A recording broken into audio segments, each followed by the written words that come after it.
Very little is needed to make a happy life. It is all within yourself, in your way of thinking, wrote Marcus Aurelius. Yet, how often do we ignore this truth, clinging to the warmth of our beds, as if happiness lies in escape, rather than action? While the world pushes us to chase external glory, through relentless ambition, the Stoic emperor saw a profound paradox. The simple act of rising each dawn, embracing nature's calls, holds the key to a life of purpose and inner strength. This quiet wisdom, tested by his own trials as a ruler, offers us a timeless guide to navigate life's chaos with resilience and grace. Join us on this journey to uncover how rising to your duties can transform your life.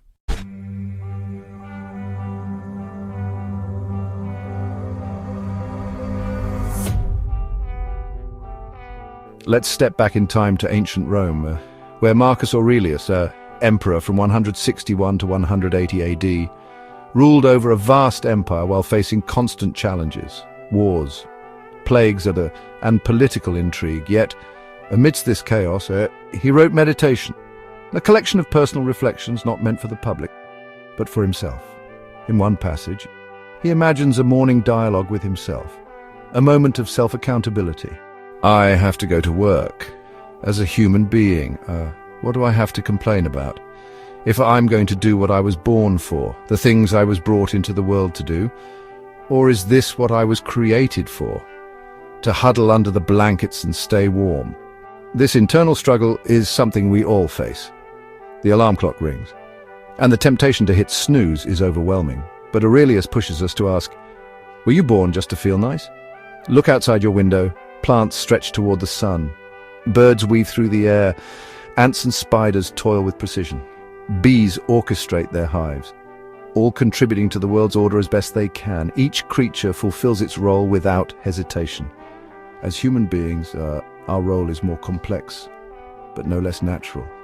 To create, to connect, to serve, to contribute to the greater good. So why aren't you running to meet what nature demands of you?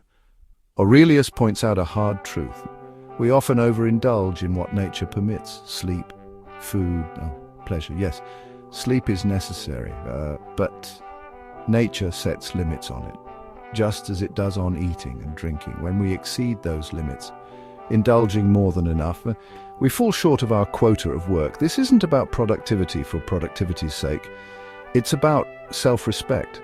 Aurelius observes that people who love what they do, like an engraver perfecting their craft, a dancer mastering their movement, or a social climber chasing status, wear themselves down in pursuit of their passion.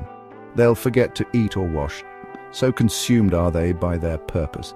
Do you hold your own nature in a less regard than they do theirs?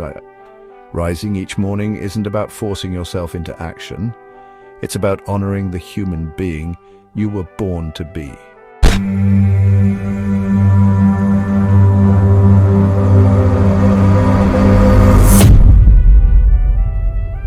But rising to your duties doesn't mean you need to charge into the day with bravado. Let's bring in another thinker. Arthur Schopenhauer, a 19th century German philosopher known for his deep insights into human nature. Schopenhauer believed that overt displays of strength or intellect often backfire, inviting envy and resentment from others. His advice? Play dumb, not as a sign of weakness, but as a strategic choice. To play the fool is the last resort in order to cover the defects of others, he wrote. Imagine this in action. You're in a workplace meeting, surrounded by colleagues, eager to prove themselves. Instead of jumping in to dominate the conversation, you sit back, listen, and observe. You let others share their ideas, even if you already know the solution. Then, when the critical moment arrives, perhaps a decision that could make or break the project, you step in with a suggestion that cuts through the noise, surprising everyone with its clarity. This is what Schopenhauer calls the art of surprise, a tactic that aligns with the ancient wisdom of Sun Tzu and the art of war. When we are able to attack, we must seem unable. When using our forces, we must appear inactive. This strategy isn't just theoretical. It's been proven throughout history. Take Nelson Mandela, the South African leader who helped dismantle apartheid. During his 27 years in prison, Mandela didn't lash out or assert his dominance through defiance. Instead, he listened, learned, and built relationships, even with his captors. When the time came to lead South Africa toward reconciliation, his quiet strength and humility united a fractured nation. Mandela rose to his role not by force, but by blending Aurelius's call to duty with Schopenhauer's strategic humility. You can do the same. Rise each morning to fulfill your responsibilities, but do so with a humility that earns respect rather than rivalry.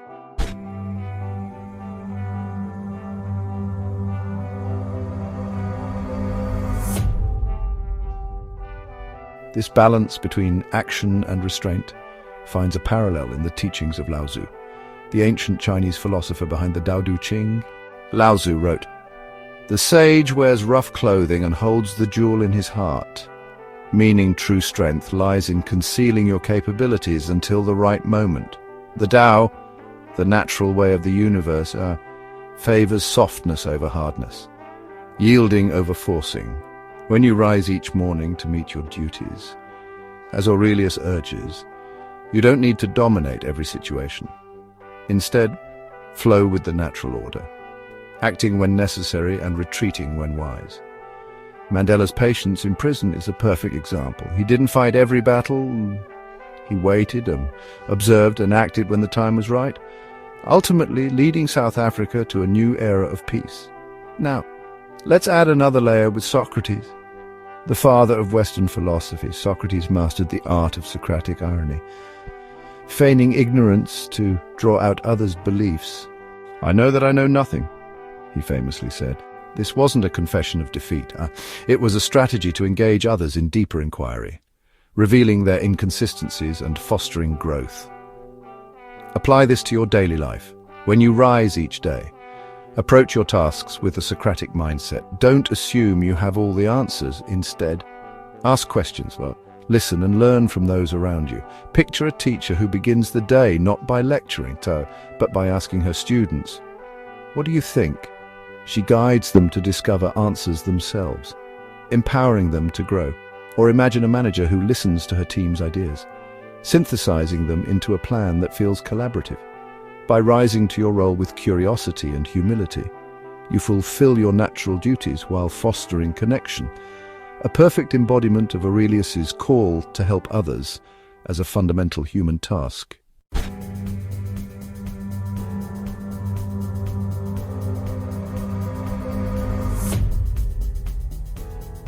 Now let's bring in Epictetus, another Stoic philosopher, whose teachings complement Aurelius's wisdom.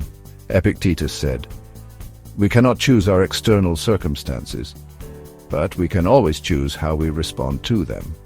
When you rise each morning, you may face a day filled with challenges, traffic jams, difficult colleagues, unmet deadlines. But Epictetus reminds us that these aren't the problem. Our reaction to them is by choosing to see each task as an opportunity to fulfill your nature. You transform drudgery into purpose.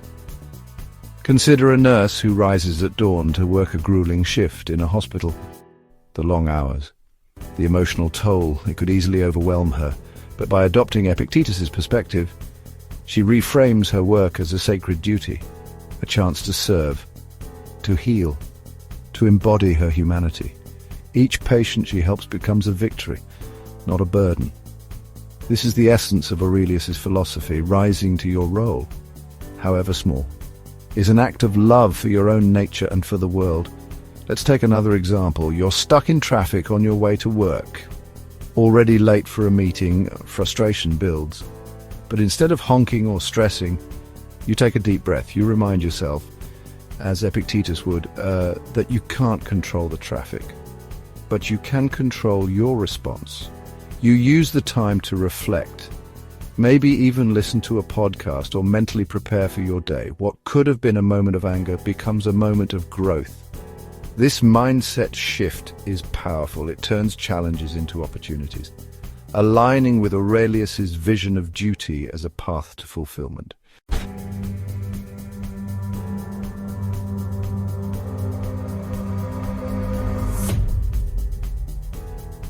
So how can you rise to your duties in today's fast-paced world? Let's break it down into practical steps, weaving together the wisdom of Aurelius, Schopenhauer, Laozi, Socrates, and Epictetus. First, start with intention. Before you even get out of bed, take a moment to reflect on Aurelius's question. What do I have to complain about if I'm going to do what I was born for? Set an intention for the day.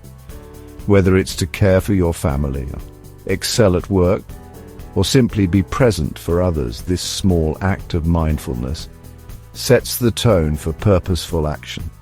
Second, embrace Schopenhauer's strategic humility. In conversations or conflicts, don't rush to prove yourself. Listen twice as much as you speak. Let others underestimate you. Then surprise them with your insight when the moment is right. Imagine you're at a family gathering and a heated debate breaks out. Instead of jumping in to argue, you listen or ask questions and then offer a perspective that calms everyone down. Your humility not only preserves harmony but also amplifies your impact. Third, flow with Laozi's patience. If a project at work stalls, don't force a solution. Step back, assess, and act when the timing feels natural. Picture a river flowing around obstacles. It doesn't fight them, it finds a path. That's the Tao in action. And it often leads to better outcomes than aggressive effort. Fourth, learn with Socrates' curiosity. Approach each day with a spirit of inquiry. Ask questions. Seek to understand. And admit when you don't know something. If you're a student, don't just memorize answers. Ask your teacher why things work the way they do. If you're a professional, ask your colleagues for their insights. This humility invites collaboration and deepens your understanding of the world. Finally, control your perspective. As Epictetus advises, when challenges arise, remind yourself you can't control the situation, but you can control your response. A critical boss isn't an enemy. She's an opportunity to grow. A missed deadline isn't a failure. It's a chance to improve. By reframing obstacles, and you turn them into stepping stones.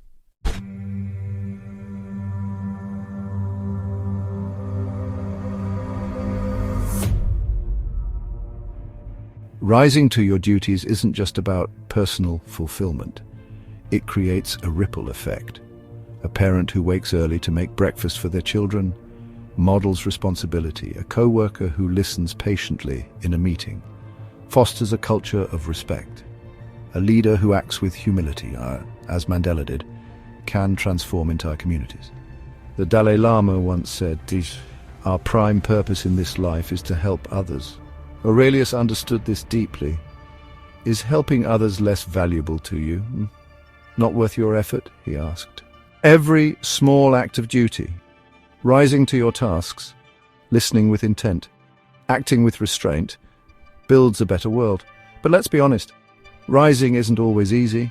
Resistance, as author Stephen Pressfield describes in The War of Art, is a universal force that keeps us from our highest calling. We feel it in the snooze button, in the procrastination, and in the excuses we make. I'll start tomorrow, and we tell ourselves, or I'm too tired today. But Aurelius offers a remedy. Self-awareness. He confronts our reluctance head-on. Perhaps you don't love yourself enough, or you'd embrace your nature and its demands. Modern psychology supports this approach. In his book Atomic Habits, James Clear argues that small, consistent actions compound over time. Rising 5 minutes earlier each day, setting a clear intention, and taking one small step toward your duties can create a habit of action over weeks and months. These efforts build a life of purpose, just as Aurelius envisioned. Let's say you want to start exercising. Instead of aiming for an hour at the gym, start with 5 minutes of stretching when you wake up. That small win builds momentum, making it easier to rise to bigger challenges.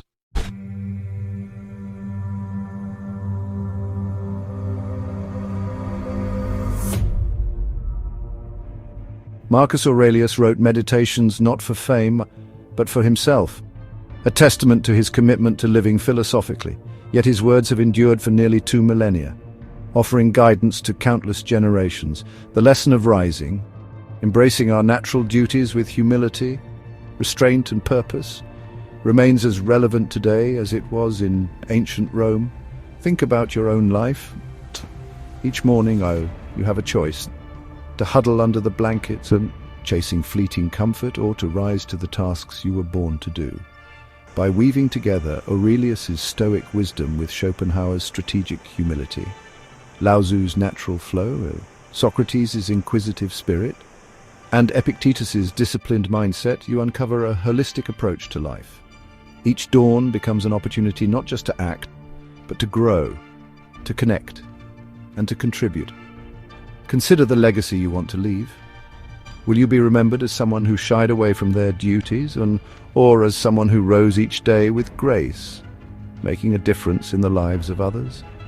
The quiet act of rising, as Aurelius saw it, is the first step toward a life of meaning, a life where inner strength, not external glory, defines your success. So tomorrow morning, when the alarm rings, don't hit snooze. Actually go and rise. Align with nature's rhythm and watch how your life transforms. This is the quiet call of duty. A life of purpose awaits you. Like and subscribe for more timeless wisdom. Share your morning ritual in the comments below. Let's rise together.